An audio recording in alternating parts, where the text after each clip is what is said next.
Shavuos centers on three key personalities, each of whom teaches us how as a Jewish person we have mastery over the world and therefore we can serve Hashem in the three key areas that each of us is required to invest in order to live as Jewish people. Who are they? We've discussed numerous times as mit dem Zman von Shavuos haben verbund that over the course of, at the time of Shavuos, the following people have a bond, a connection. Aleph Moshe Rabbeinu, durch wem es ist gegeben geworden die Torah in Shavuos. That's Moshe Rabbeinu. First of all, because he was the conduit through which the Torah was given to us on Shavuos, which is of course the main celebration. Then, Beis David HaMelech, was David Meis Batzeres. Then there's David HaMelech, who the Gemara tells us passed away on Shavuos. Und Gimmelo the Balcantov, was ich seine Stalkus is given Shavuos. And thirdly, the Balcantov, who also passed away on Shavuos. Now, nothing is accidental or incidental. Everything is by precise divine providence. And if that's true of anything that happens in the world, it is definitely true of things that happen to the Jewish people. And more specifically, things that happen to the great leaders and masters of the Jewish people. So therefore, his movement itself understood as Allah. Firstly, there has to be a common thread that is applicable to Moshe Rabbeinu, to David HaMelech, and to the Baal Shem Tov, which would explain why their lives intertwine on this date. That's firstly. Second of all, the common thread that must run through all three personalities has to speak to the main theme of the day, which in our case is Chag HaShavuos, Man Matan Torah. Their theme must be plugged into the theme of Shavuos, the theme of receiving the Torah. On the other hand, even though there is a common thread that runs through all three of them, there has to be a uniqueness. You've got three major leaders of the Jewish people, and the common thread that we'll discover between them must translate into a unique expression in each of their cases. If you want to borrow an expression from the Gemara, we need all three of these great tzaddikim because of the unique influence that they bring to us as a Jewish people, and specifically along the themes of Shavuos. So let's find what's the common thread. For Moshe, David, and Baal Shem Tov is one of the common threads you can identify between these three great personalities. Is was jeder von sie is given that each of them was not only a leader or a king of the Jewish people, nor in dem Gufa, but much more specifically, a restrain in dem Sug von Melucha und Asius. Each of them was a pioneer of their particular kind of leadership. So Moshe Rabbeinu is obvious because he's given the erste Nasi of alle Yidden, because Moshe was the first person ever to be an ultimate leader over the Jewish people. And especially when you consider that the Rambam says Moshe Rabbeinu qualifies halachically as a king, so therefore is Moshe Rabbeinu given der erste Melech by Midischen Volk. Not only is Moshe the first leader, the pioneer, the original leader of the Jewish people, but he's also the first king of the Jewish people. So he's a leader in a unique fashion and a pioneer in his field. David is given the Rosh Rishon from Malchus based David. David HaMelech is the first king of the Davidic dynasty, so he is the pioneer of that lineage. Again, looking at how the Rambam says it, once David HaMelech had been anointed as a king, so he merited not only for himself to have the crown, but for all his male descendants right to the end of history. As the Rambam says, the lineage of kings will never be removed from David's family. And the Baal Shem Tov is given the Erste von den Nesiach Chassidus Saklolis, and the Baal Shem Tov is the pioneer, as in the first leader of any Chassidic leaders, any Rebbeim in history. Okay, so what do we see? All three of these people are the first of a particular mode of leadership of the Jewish people. Und damit, with that information, is verstandig die Sheiches Miyuchedes von die alle drei Malchei Unesir Yisrael. So now we can start to understand the link between these special leaders in their Nekudim Meshutefes to Matan Torah, how they link to Matan Torah, and in a shared manner, in other words, in a thread that runs through all of their lives. Why? Because one of the key things that occurred at the time of Matan Torah, besides the obvious, that is, that we received the Torah, is given was jede Eid is givorn atel for mamleches kohanim v'sorim. What happened is, at the time of Matan Torah, Hashem declared us a kingdom of Kohanim. And Rashi explains that means that we all have some kind of authority. We're all some kind of kings in a sense. So that's somewhere deep within our potential. What empowers us to be able to bring this potential to the fore? We learn that, and we're empowered by the specific spiritual leaders of our times. As we'll learn, they empower us to get in touch with our Malchus side. Okay, so what's the connection between being called a kingdom of Kohanim, but specifically the principle of being like a king? What's the connection between that and Matan Torah? In order to understand the link between Mamlechas Kohanim and the giving of the Torah, why don't we go broader and understand what does it mean to be a king? So to understand the link between what the Torah did for us and the fact that we became royalty, well, let's understand what royalty is. What is royalty? The Nekuda Ikris for Malchus is the core principle of royalty is hisnasus. Somebody who is elevated above, or as it says by Shaul HaMelech, head and shoulders above everybody else. The Melech's Herrlichkeit and Obgetragenheit vom ganzen Volk. That's what royalty is. The king is above everybody, the king is removed from the ordinary nation. Bees, and that has practical applications. As a the king may not participate in menial work, even though everybody else is. He has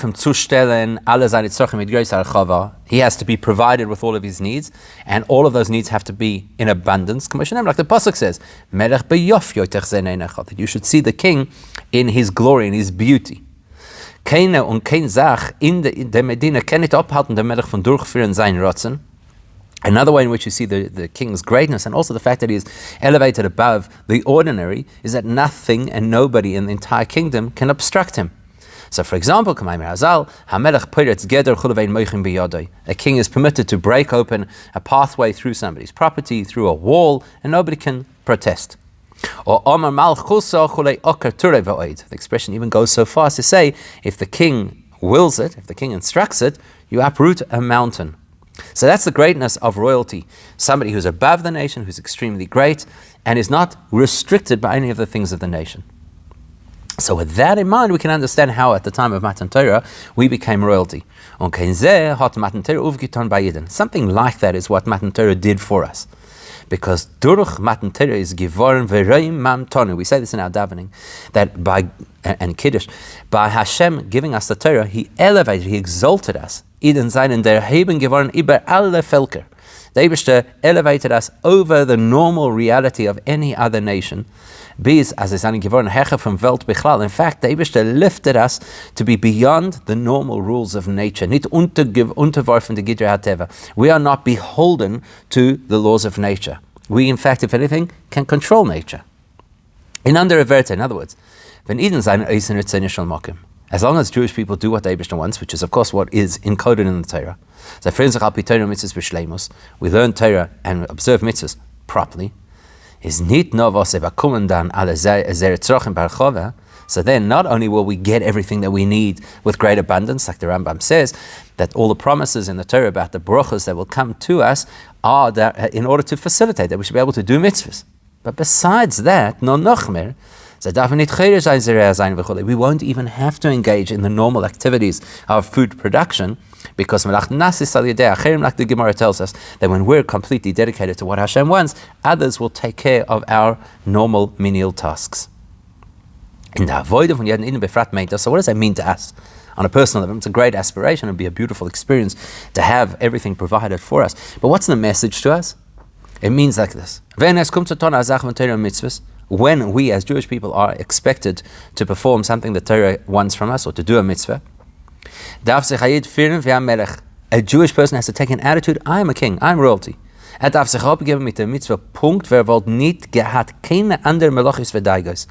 means that the Jewish person has to engage in the Torah learning or the Mitzvah performance as if they didn't have a single distraction or worry in the world. Exactly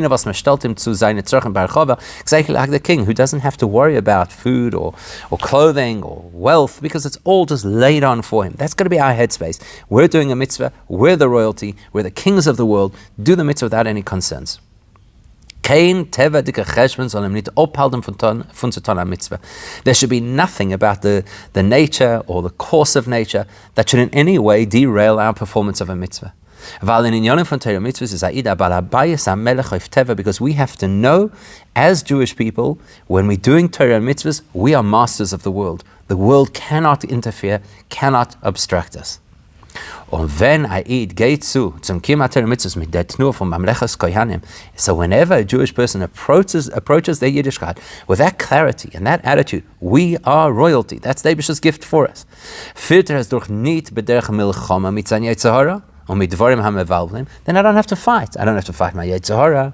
I don't have to fight my distractions. No, but derech menucha. Everything moves in a very restful, tranquil way. Because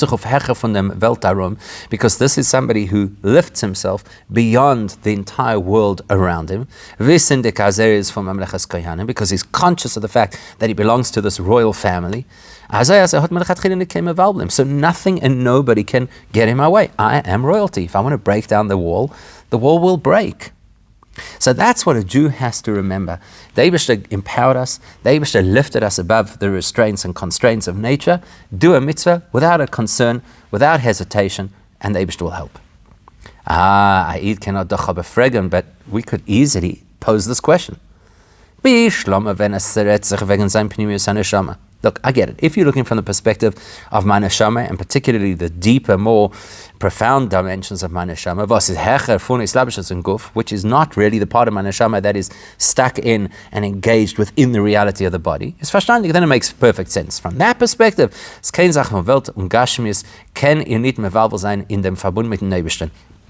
no force in the world, no experience could ever break, interfere, or obstruct my deepest part of my neshama from its connection to Hashem. And the reason is, because this is my neshama, doing what the Eibishter wants. It's completely aligned with what the Eibishter wants. Nothing can stop it. But that's not where we live on a daily basis. We live with the dimension of our neshama that sits inside the reality of our body. And therefore is exposed to and engages with physical realities. Those physical realities restrain and constrain a person and confuse or distract a person. So how can you expect of me how do you expect of a person to be able to transcend themselves and for real, in an authentic, genuine, experiential way, not just in a theoretical way? This is me. I am part of the world. How do you expect me to live outside of the world? So the answer is, we don't expect you to do it alone. That's why you have these amazing guides. Is then for them, as in jeden der seinen Donisi Yisrael, the response is every generation has its Nasi, its outstanding spiritual leader. Those outstanding leaders, they are the epitome of royalty and of elevation. And they empower us to be able to draw on our inner strength and bring it to the fore. If not the full force of our royal status, at least a sample, a taste, an experience of our royal status. Now, as we know, we're talking over here about these three outstanding personalities, Moshe, David, and Balcantov, each of whom was a tremendous leader and a king.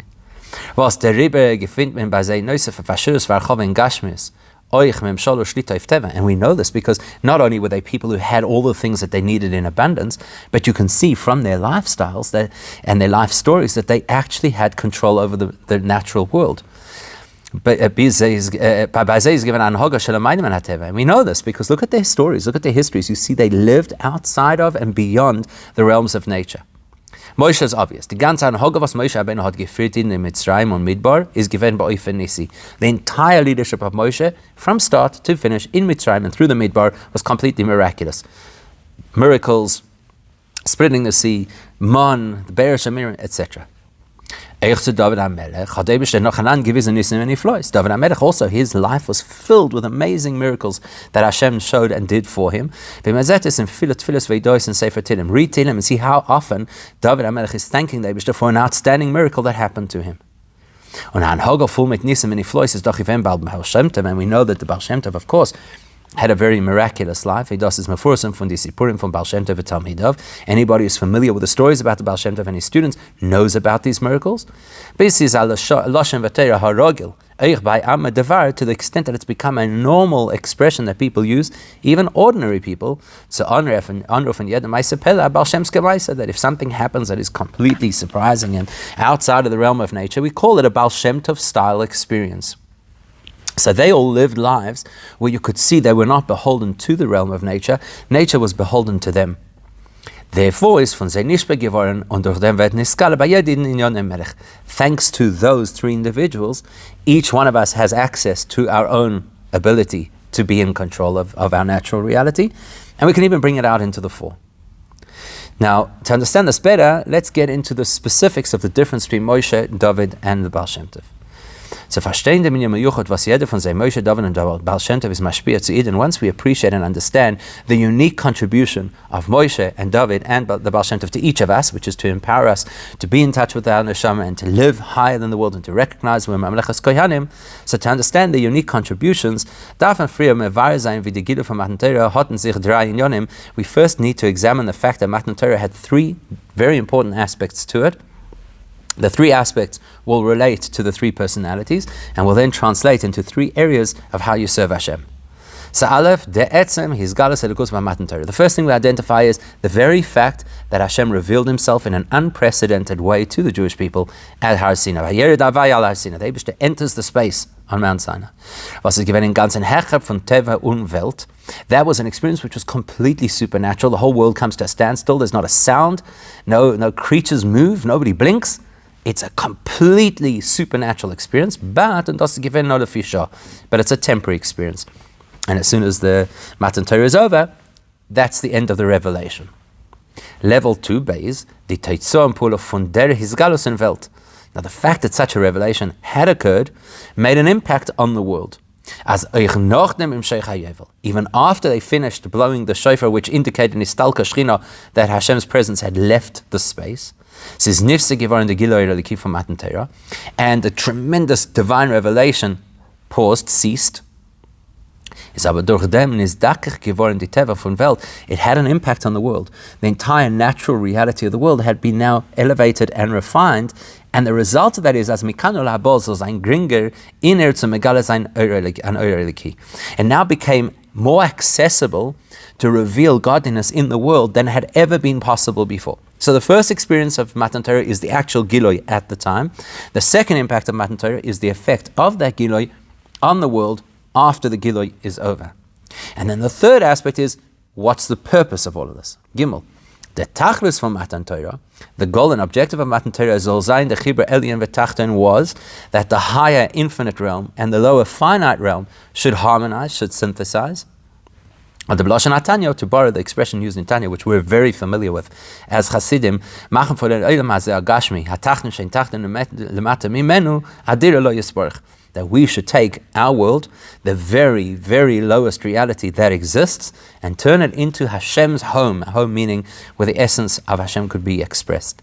That means even in the world, when the world is a place of darkness, there is no Giloi Likus as there was at Matan Torah. And it's Choshech Kafel Umechupel, the darkness is doubled darkness. The world is filled with barriers and opposition to Hashem. That really war against Hashem, claiming that they actually are the only things that exist. The greatness of Matan Torah is that we are now empowered, that even in this incredibly dark world, we can manifest godliness. So these three principles, the actual revelation, the effects of that revelation to make it easier to reveal Hashem more in the future, and the ultimate, which is to transform our world into a place of revelation, they are expressed in the Didrai Tekufos Funam Israel. They express in three epochs, 3 phases of Jewish history. In Zman von der Hamidbar, first being when the Jews were in the desert. In that side, secondly, once the Jews were in Eretz Yisrael and they lived there for a millennium. And in Zman HaGolus, and the third is how we live now in Golus. If you look at the Jews who lived through the desert, so they stood at Matan Torah as living humans, and they experienced Matan Torah as physical beings. They actually carried a residual impact of Matan Torah with them forever, which means, just like the Matan Torah experience was completely unnatural, they lived an unnatural life. They lived in a desert, not where humans normally live. Living in the desert meant that they were completely removed from any normal physical activities. And they experienced supernatural miracles in every aspect of life every single day. So they're still living in the afterglow of Matan Torah, which is completely supernatural. And therefore, therefore they had the privilege of being able to learn Torah without disturbance, without interruption. As the expression goes, who could receive the Torah? People who ate the mon. In other words, who could receive the Torah? People who had no investment in the physical reality. Then, in Eretz Yisrael, when they crossed the Yarden under Yehoshua and they entered Eretz Yisrael, now they were in a regular land, a settled land. That's where you got to serve the Eibishter in a way that follows the rules of nature. You want product, you want to eat, you've got to plow, you've got to sow, you've got to irrigate, etc. But in Eretz Yisrael, especially in that time, you could see Hashem's hand absolutely clearly. We know the pasuk says, it's a land that the Eibishter is always inquiring after. The Eibishter looks after this land with a special oversight throughout the year. And even in the course of normal behavior, where you've got to follow the seasonal requirements of how you look after your fields, etc., you still saw clearly that it's the Eibishter's rain that irrigates your fields at all the right times. It was obvious to people living in Eretz Yisrael at that time that the Eibishter is the provider of all sustenance. So therefore, living at that time in Eretz Yisrael, you knew that the things you had to do in order to work, that you had to plow your field, you had to plant the seeds, etc., it was very clear that the purpose of that was only to open the channel to receive Hashem's brachas, but your sustenance and your brachas are coming from on high. Okay, so in the Midbar, you know that you're living a miraculous life. In Eretz Yisrael, you're conscious of the fact that you have to input, but the Eibishter is actually where the brachas come from. Now let's look at our reality. In Zman HaGolus Saber, we live in Golus. You don't see the Eibishter's hand clearly. To the extent that a Jew could actually believe that he is as beholden to the stock markets and to the natural trends as the lahavdil non-Jewish person. Living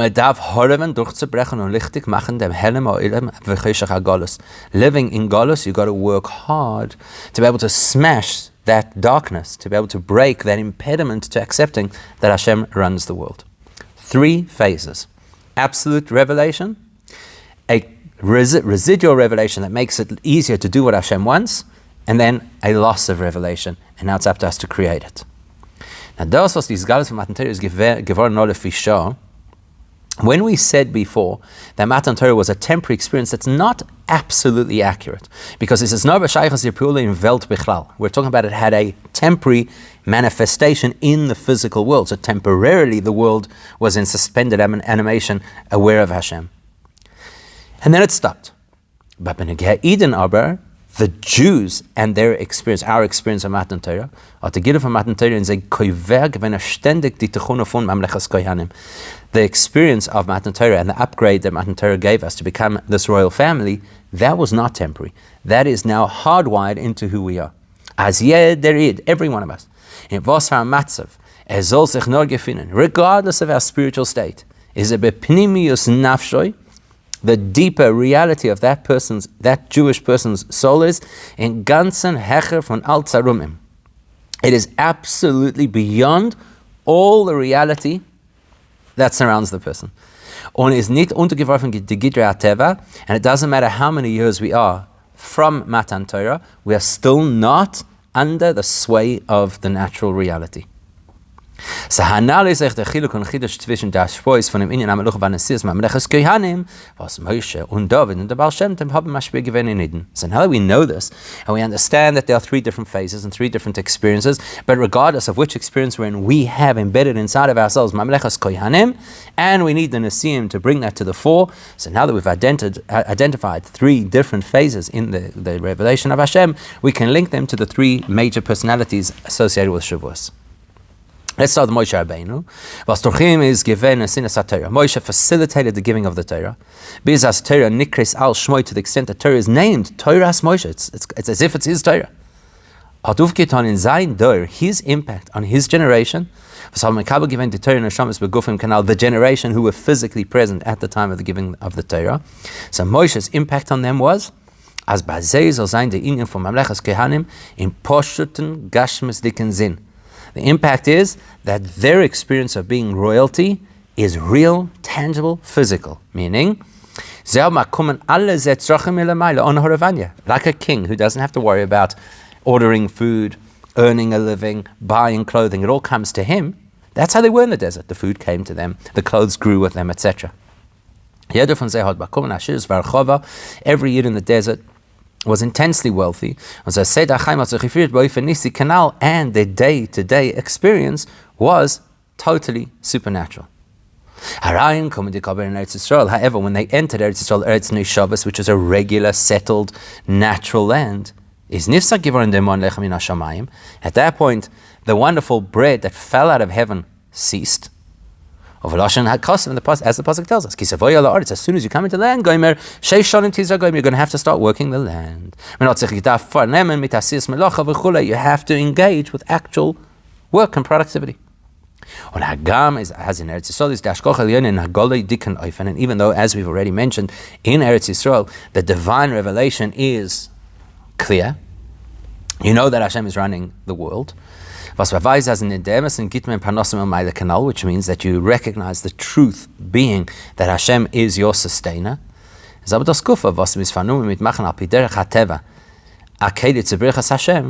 the very fact that there's a need and a requirement to create the vessel to contain that bracha, sometimes that could also mess with a person's mind. The person could actually start to think, maybe if I worked harder, I'd get more. Or because I didn't work hard enough, that's why I got less. And that could distract a person from Torah mitzvahs, because you think, well, maybe I have to work harder. It's up to me. I have to make the difference. And das ist der Auftrag von David HaMelech. So David HaMelech is the leader who addresses this issue. He empowered people, that even in a land where you have to operate in the normal, natural way, even in that place, the Jew could experience in a real, tangible, accessible way, I am royalty, I actually have control over the world. Das meint, soll zu kommen zu der Hakora, als ein Parnasse kommt in ganzen Milmeile. David HaMelech is able to influence a Jewish person to recognize that in spite of all of their physical efforts to earn a living, all the bracha does actually come from Hashem. And obviously if it comes from the Eibishter, it is abundant. And you can actually be aware and conscious of the fact that the bracha you're getting is actually supernatural. And then, so why am I working if it's all miraculous and it's all from Hashem? Because the Eibishter wants me to work. I'm not working because it will make a difference. I'm working because that's what the Eibishter wants. Because the Eibishter wants us to do. So if you have that attitude and you recognize that all the bracha comes from the Eibishter, the only reason I work is because that's the system that Hashem decided. So then, if there's something that I have to do in terms of Torah mitzvahs, I'm not distracted, I'm not worried, I don't think, oh my gosh, I'm going to be away from my field. That is behavior which is similar to royal behavior. I don't have to worry I have to worry what's going to happen. But then we went through a different period of history, which is the dark experience of Golus. Especially recently, when the darkness of the Golus became a much darker darkness.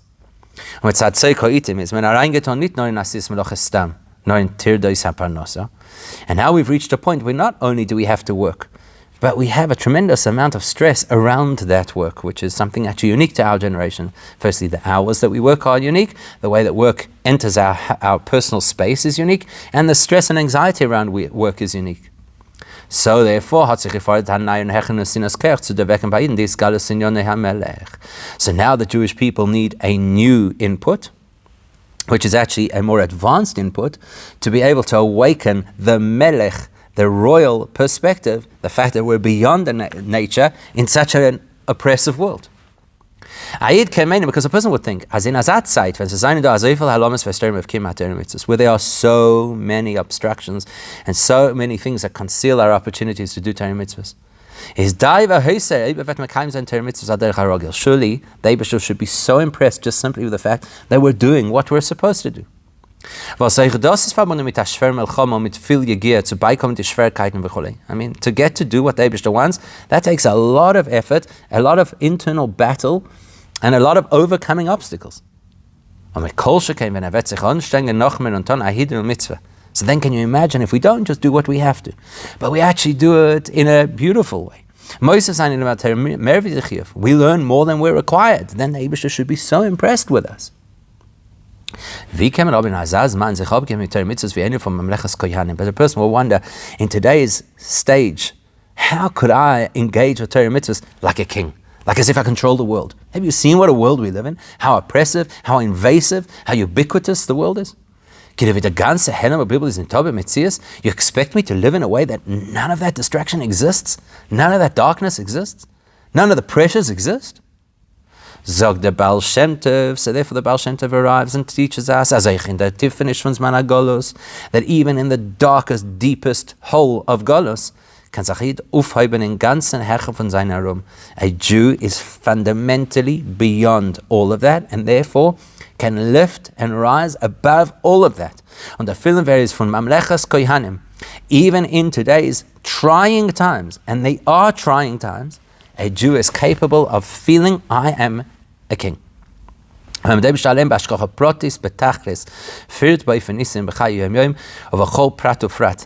king means that the Eibusher is looking after me with personal attention in every single area of every single day of my life, and gives me what I need. On di hashpa, so the influence from the Baal Shem Tov, to be able to awaken this sense of royalty, the sense of being empowered to do what the Eibusher wants, even in such a dark Golus, is nach aggressive chidush and in hamalchus v'in fridige tzvei matzavim, is even beyond the input of Moshe Rabbeinu and David HaMelech, because Moshe Rabbeinu had to deal with bringing out the malchus in people living in a miraculous world. Doesn't need such power. Even David HaMelech, it's in Eretz Yisrael. But what the Baal Shem Tov had to find for us is so deep and so profound and so advanced, it hadn't existed before.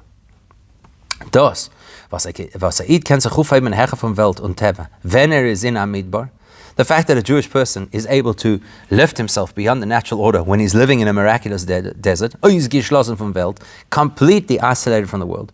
Oder viele in Welt, ob in an Ort von Gilei Likus, Eretz Yisrael, or the next stage, where the person is now invested in the world. But which world? The world of Hashem's land, a world of holiness, a world of clear divine providence. That does not yet illustrate how infinite the capacity for a Jew to be in control of his environment is, because the environment is conducive. You don't have to be so powerful to control it. Because the person is not so chained to the limitations of this world, so it's not such a big cup that the person is able to overcome it. But when a Jew lives with this absolutely elevated perspective, even in the darkest times, where the person shows that I'm not going to follow step by step, I'm just going to glide right over the challenges. Nicht mit der Sedevadrogen, not in ganzen Hecher von mit I'm not going to follow a step-by-step program. I'm just going to immediately fly over the problems. From the Tifnish from Cheshach HaGolus to the Heichai from Mamlechas Kohanim, that's where a person is able to go from the deepest, darkest part of Golus to the highest level of being Hashem's royal family. Now, es ist aber chas v'sholem zu sagen, als dufte von Moshe, David und Baal Shem Tov, sie gewinnen nur Fadidem für jeden Stir. Now, we can't make the mistake, chas v'sholem, of thinking Moshe's impact was only relevant in his generation, David in his, and only the Baal Shem Tov is relevant to us. Or the nur Fadid Kufis Klolius in welches es einen gewinnen. Or that it's only relevant in certain time frames. Moshe, Dor HaMidbar, David is in Eretz Yisrael, and the Baal Shem Tov in Bisman HaGolus.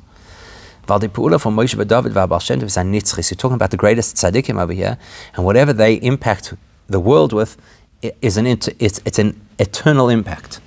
Was der Pfarrer wird Moshe angerufen durch jeden in Moshe Rabbeinu. That's why we today, thousands of years later, still call Moshe our teacher, our Rebbe.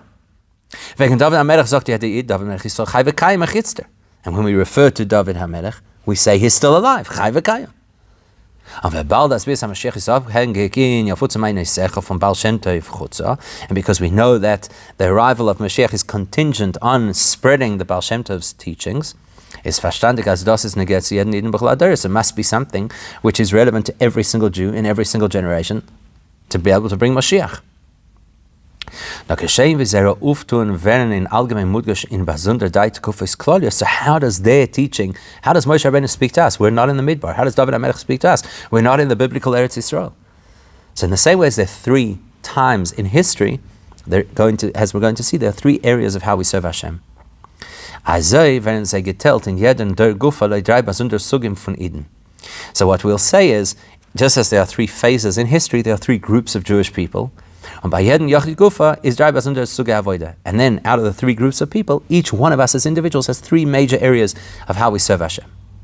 And we know this because Avodas Hashem tells sich bechlolis in dry sugim. You could generally divide Avodas Hashem into three channels: Torah, Avodah, Tefillah, which is davening, Ungemenes Chasadim Ma'aseh Mitzvahs, doing mitzvahs, and beyond just doing mitzvahs, Kodel Ditzivim from Bechol Derochecha Da'iyum Kol Masechel L'Shem Shamayim, the capacity to recognize the Eibishter even in mundane activities and to direct all of those mundane activities towards Hashem.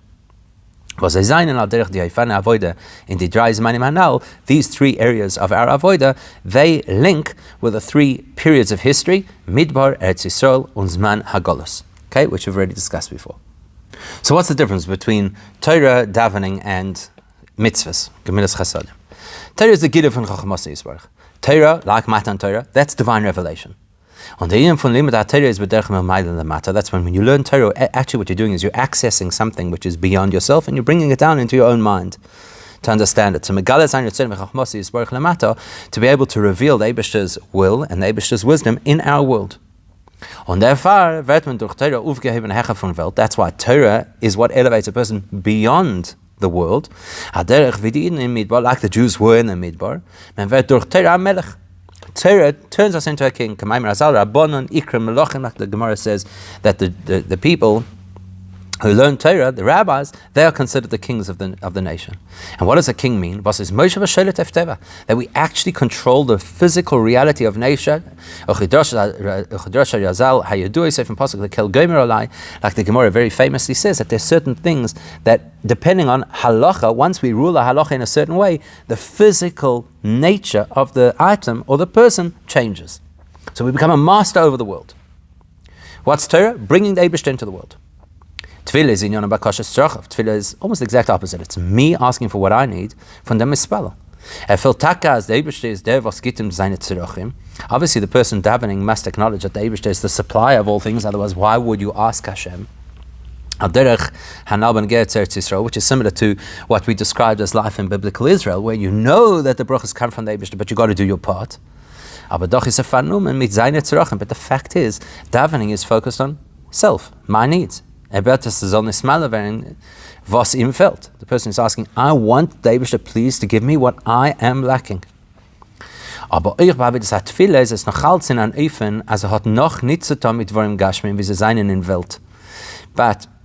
even when the person is davening, the person is not engaged in the physical world. It's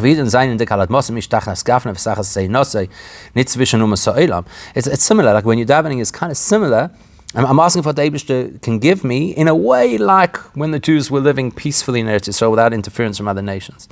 Sein Verbund mit sie besteht nur in dem, was bet wegen sie beim Eibishter all seine Tzrochim. So while you're davening, you're not actually in the world. What you're doing is you're saying, Eibishter, I need these things, please provide them. Mitzvahs was when getan mitvorim gashmim. But the minute you're doing a mitzvah, you're in the world. You need physical things in order to do a mitzvah. And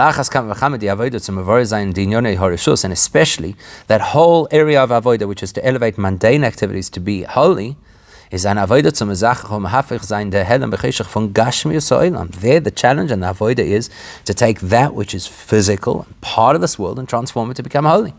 As in dem soll leichten der Ere HaKedusha, that the holiness should shine through those physical things, which is similar to the time of Golus, where the Jewish people are amongst the nations of the world. Und das ist die Inyan HaMalchus, was Moshe, David, and the Balcantov seine Mashpir zu jeden Iden bechol dar vadar. That explains the impact and the influence that Moshe Rabbeinu, David HaMelech, and the Balcantov have on each of us throughout the generations. Moshe, was in Yonah is Torah. Moshe, whose entire focus is Torah, is the one who is able to reveal within us that we are royalty. Dem Sug von Morei Torah. That we are masters of Torah, was ein Ausgetan von Welt, Terrasim Nosam, and that we have the opportunity to be people who are completely separated from this world, totally invested in Torah learning, and therefore we could be called actual kings. And by the way, even if we don't become somebody who learns Torah 24/7, well, at least to those times where we are actually dedicated to learning Torah,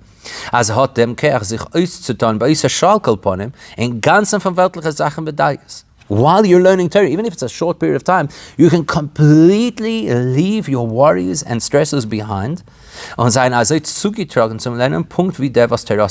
you could be absolutely engaged with Torah learning like somebody whose full-time occupation is Torah. So Moshe Rabbeinu gives us that power. David was in Yonis Tefillah. David is the paragon of davening. That's why he wrote Tehillim.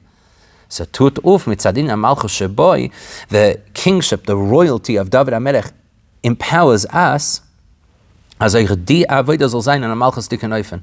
even our davening should be in a royal way. What does that mean? Yes, I'm asking for what I need, but I'm royalty. What I'm asking for will be fulfilled. Not like a regular type of prayer, where it's me standing down here on earth, my little puny me, trying to reach out to Hashem, and therefore there might be a whole lot of barriers along the way that don't allow my tefillahs to achieve what they need to. Maybe the answer will be no. Or maybe it's going to take time. It will only be partially answered. David HaMelech empowers us that not take from miyad on ken agbolos and minios, that immediately, without restriction, and in the most perfect way, our request will be fulfilled as if it was a king making a request that has to be fulfilled. In fact, the interesting thing is that the kind of davening that David HaMelech teaches us to have is the kind of davening that has impact on the world like Torah would have. We know the story the Zohar tells us, as when Rabbi that when Rabbi Shimon Bar Yochai needed to activate rain during a drought, he didn't daven. He taught a mystical insight into a pasuk in Tehillim about the beauty of us connecting as Yidden. And the rain came immediately, and it was good rain, not torrential and not too soft. On the far is doing Sefer Tehillim Tefillas David Beida Ketzavos. By the way, that's why if you have a look at David HaMelech's style of Tefillah, which is Tehillim, it's actually got both aspects to it. The style of Tehillim is that it is prayer and praise of Hashem, which is davening. And simultaneously, it's part of Tanakh. Which tells us that Tehillim impacts the world not like a normal tefillah, but like Torah, which has authority and power to actually change the world. The Balcantov and Megalig Venachdus is Baruch in Welt.